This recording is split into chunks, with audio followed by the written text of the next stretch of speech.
The 8th chapter features tools, resources, and guidance for monitoring and exiting English learners from English learner status. Next slide. Chapter 8 includes tools to help educators track the progress of English learners and establish rigorous monitoring systems. These rigorous monitoring systems include periodic benchmarks that allow local educational agencies to monitor English learners' progress over time, determine when students are not making appropriate progress, and provide additional support to enable English learners to reach English proficiency and gain grade level content knowledge. In addition to these resources and guidance presented in Chapter 8 of the toolkit, OELA, OESE, and IES have published resources and guidance that discuss monitoring and supporting English learners and exiting English learners from English learner status. Exiting English learner status is also referred to as being reclassified. First, in the Chapter 4 section of this presentation that covered providing English learners meaningful access to core curricular and extracurricular programs, we mentioned the webinar on English learners in secondary schools, trajectories, transition points, and promising practices. This webinar is followed by a two-part podcast during which the panelists address questions submitted during the webinar regarding the education of English learners in secondary schools. The three panelists discuss how to support English learners in meeting graduation requirements, how to mitigate risks that may lead English learners to drop out of school, and how to provide English language development instruction. Next, several sections of the U.S. Department of Education's non-regulatory Title III guidance provide guidance on exiting English learners from English learner status and also requirements for monitoring former English learners. As noted in Chapter 1, the ESSA, as amended by the ESSA, requires state educational agencies that receive Title III grants to create and implement standardized statewide entrance and exit procedures for English learners. Other resources provided by OELA and IES include the research study titled Effects of Reclassifying English Learner Students on Student Achievement. This research study from IES examined how attaining English proficiency and being reclassified as fluent English proficient affected achievement in English language arts and math in the first year after student reclassification in grades 3 through 8 in New Mexico. Next, the study titled English Learner Student Characteristics and Time to Reclassification, an example from Washington State, examined English learners who entered kindergarten in the school years between 2005 and 6 and 2011 and 12 in 7 cohorts. It used a statistical model to estimate the time it would likely take English learners in the 7 roadmap project districts to reach a grade-specific proficiency level on Washington's English language proficiency assessment and to exit English learner status, regardless of whether they had exited English learner status within the study period. And the last research study listed is the study of the impact of English learner reclassification policies, which is ongoing and will assess the impact of reclassification on English learner outcomes using information from state longitudinal data systems from up to 30 states. Since states are required under the ESSA to establish standardized statewide exit procedures, the study will also assess the consistency of English learner exit decisions within states and whether variation in impacts relates to state and local policy contexts. These resources can be accessed through the NCELA or IES websites and through the links on this slide. Next slide, please. To recap, Chapter 8 of the English Learner Toolkit provides users with guidance to develop and institutionalize a district-wide system for ongoing monitoring of both English learners and former English learners, which includes the designation of students needing additional support, as well as students who should be enrolled in advanced academic programs and courses. This slide features some of the main points from Chapter 8, and in the English Learner Toolkit, additional guidance and information on monitoring and exiting English learners from English learner status are provided. We're now going to turn to our panel to discuss this topic further.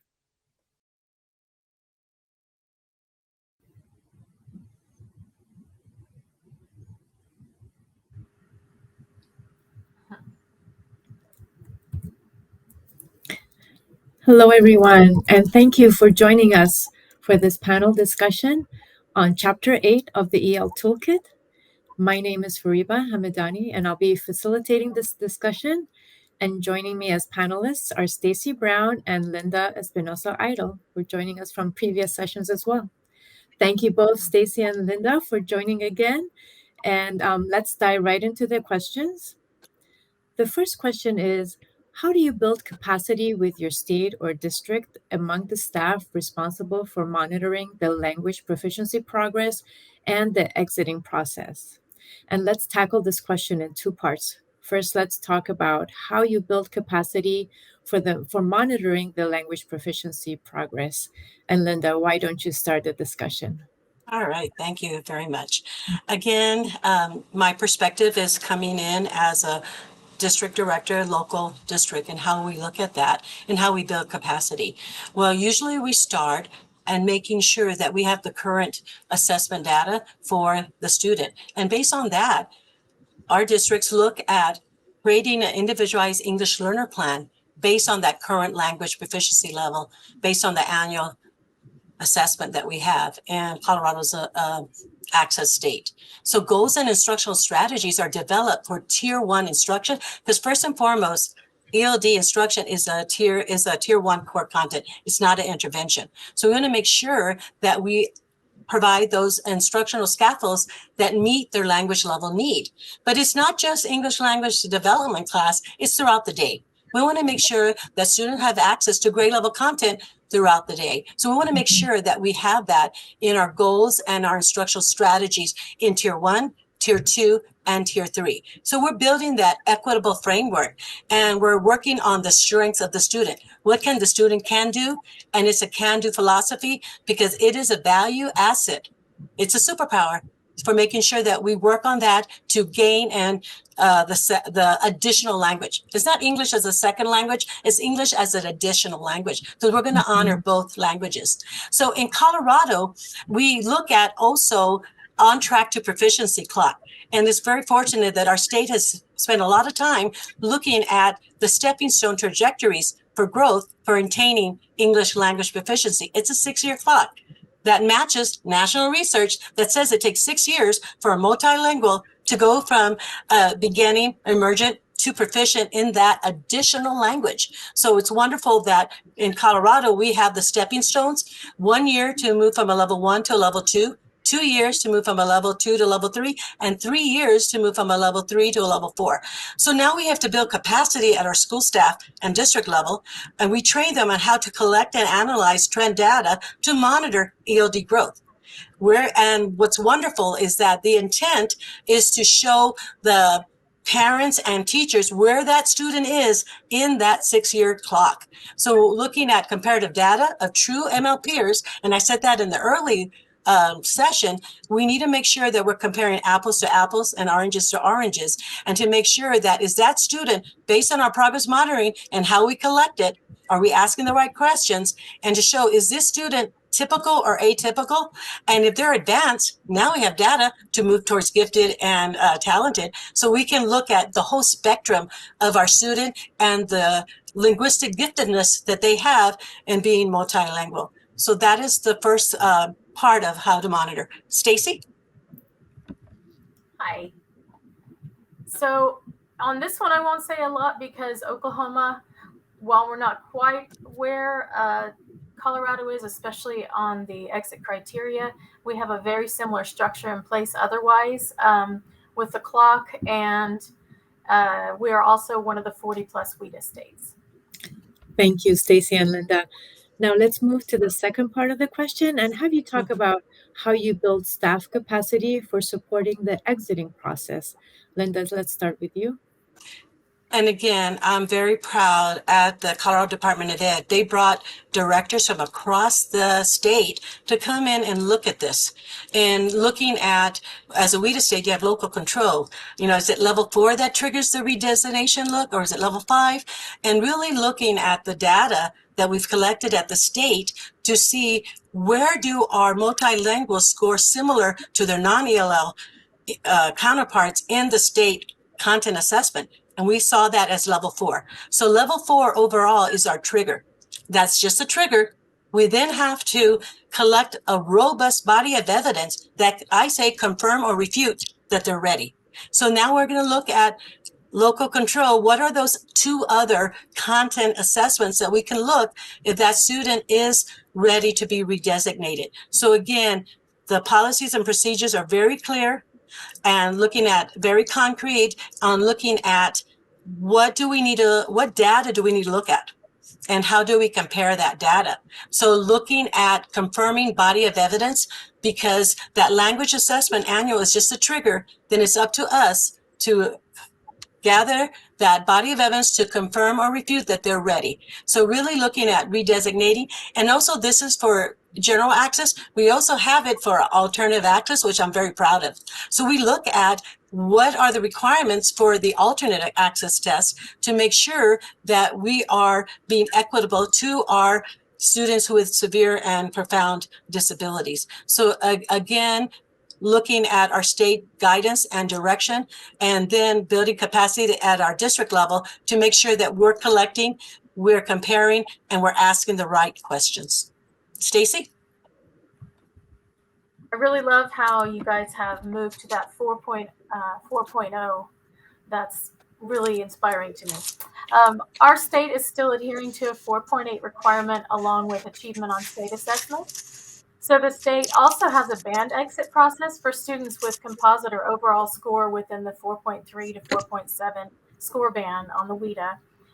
The ELP band exit process is an alternate exit path, and it allows a student to demonstrate English language proficiency and exit EL status. But that band process is not mandatory, so it can be implemented at LEA discretion. For that, they also need a qualifying assessment score, including grade level requirements, approved assessments, qualifying scores. They have to have demonstrated adequate growth of at least a 3-scale score point compared to their prior year's state test. And then additional elements that they look at are, of course, grades, predominantly A's and B's in ELA, reading, writing, vocab, spelling, and a readiness for grade level success, and then supplemental qualifying norm reference test scores. And then we have something we call SOLEM, Student Oral Language Observation Matrix, and the student has to have successfully earned 21 or more points upon local administration of the inventory. Thank you both for that information. Now let's move to the next question, which is, what processes do you have in place to monitor students that have been reclassified to monitor status year 1 and then monitor status year 2? And Lynda, let's have you start the discussion here. Okay, at the district level, what we've done in several districts is the district creates a monitor plan for the students on monitor status. And the ELD specialist collaborates with content teachers to plan needed scaffolds in the general classroom setting based on that need. You know, in Colorado, our funding is for 5 years and includes NEPS, LEPS, and monitor year 1 and monitor year 2 students. So the funding is there to make sure that we have a monitor program of service to ensure that we are supporting them even when we redesignate them to monitor status, to making sure that our students, they're no longer receiving direct services, but now the ELD specialist now is a coach or working with the mainstream teachers to see, does Lynda need any more support? And looking at that. So again, looking at monitor plans, it's more than just checking on grades. It's quarterly or sometimes monthly, and making sure that we're collecting that progress monitoring data. And it looks different because, you know, every district looks different. So looking at local control, but making sure you have a system in place to monitor these students. Stacy?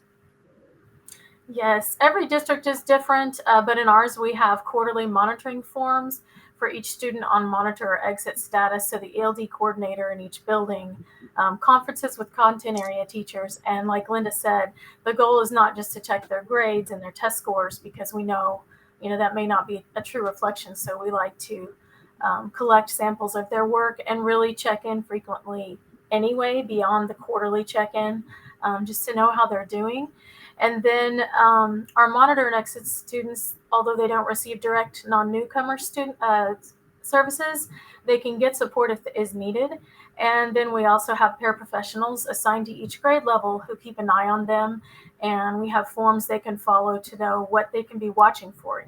Do they participate in class? Do they raise their hand? Are they keeping up? And just watching for any issues so that they are truly being monitored and cared for.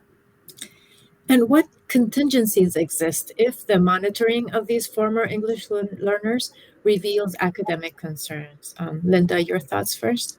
Okay, so if we're doing more than just checking grades and we're actually collaborating with our content teachers, the documentation will be in their monitor plan.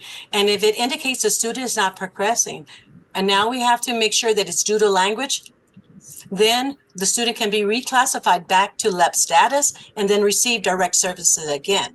But so we're doing more than reviewing grades. We're going to progress reports, progress monitoring data collected by the CLD team at the school. Additional factors we have to consider is social emotional issues. We need to also consider culturally responsive assessments and opportunity to learn.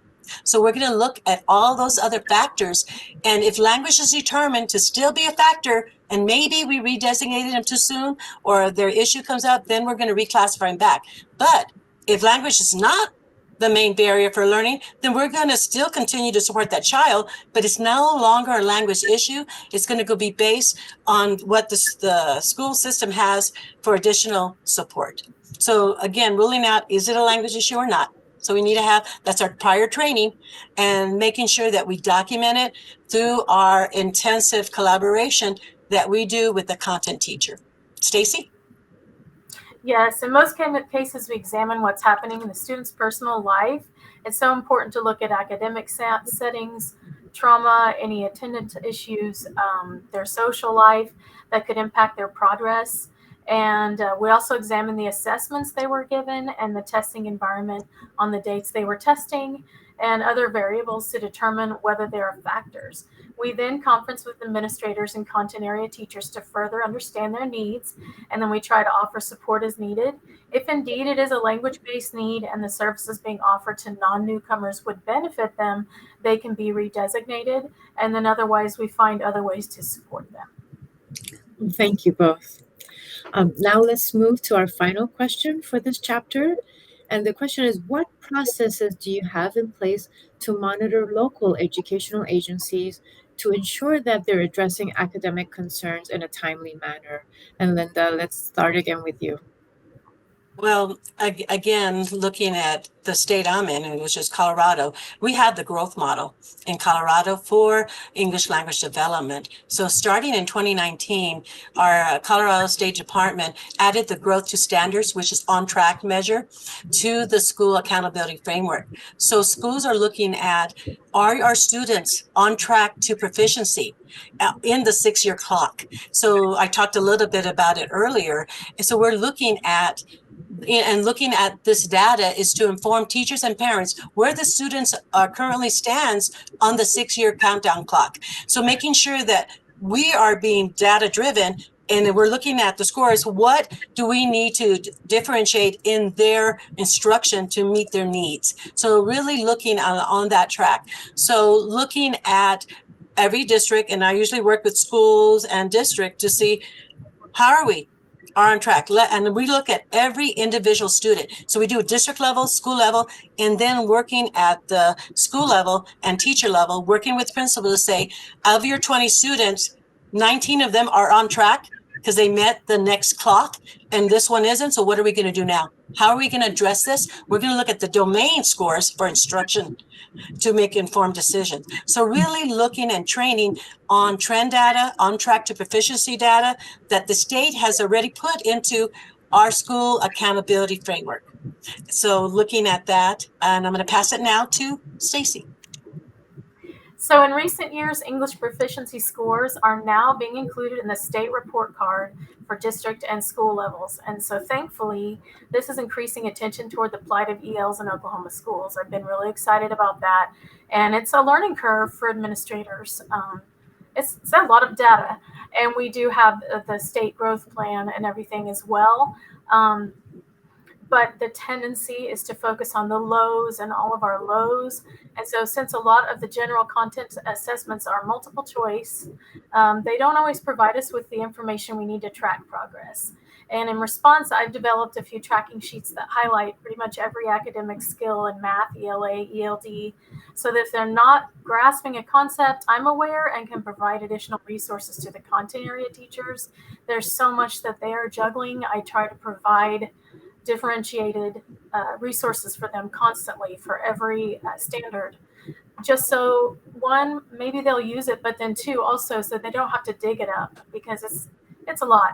And then I keep in constant contact with teachers and administrators building wide, as well as other ELD administrators, so that we can ensure the growth, collaborate on instruction and interventions. And then additionally, since there's been a trend of only serving the newcomers and lower level newcomers, and some schools, that may be 200 or 300 kids, I intentionally also pull higher performing students into what I call exit groups, so they can have a better chance of exiting, because there's so many who hover, and then you look after they leave your school and they go on to secondary, and they're going down each year and they never exit. And we create those long-term ELs. So one year there was no time to see those students during the school day. I just did an after-school club where we practiced their domains in fun ways. And then since WEDA and English proficiency testing starts right after winter break, I strategize to maximize instruction prior to winter break. So through small group reading and language instruction, we usually read around 300 texts prior to winter break, so they're exposed to language in natural ways while advancing their reading skills, because that testing window begins after winter, and then it goes right into the state and district testing windows, and spring semester is so dominated by testing. Well, thank you both so much, Lynda and Stacy. And we have a little bit of time left, about 5 minutes or so. So I wanted to give each of you an opportunity to share any final thoughts you have about this discussion regarding monitoring and exiting of English learners. So if you have any final thoughts, please feel free to share them. Let's start with you, Lynda. It's building capacity of our teachers to really look at the right data and right assessments, and making sure that it's not just summative, it's formative.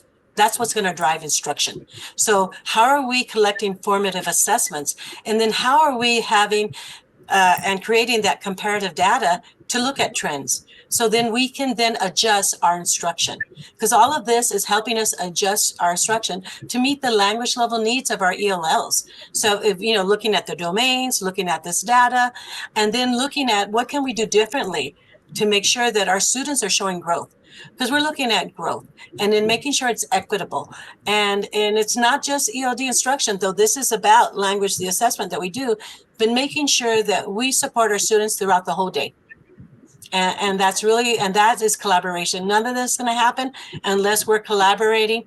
All teachers are a language teacher if they have a multilingual student in their class. So making sure that mindset is that they're all our students, and we're going to work together to make sure our students are reaching their academic potential, but we're going to value their language. We're going to value their multilingualism, because it is a superpower, and we're going to be can-do philosophy. Stacy? Yes, and something I like to do, because I know it's really hard on content area teachers to suddenly be ELD teachers and not realize they are, but is to empower them in as many ways as I can.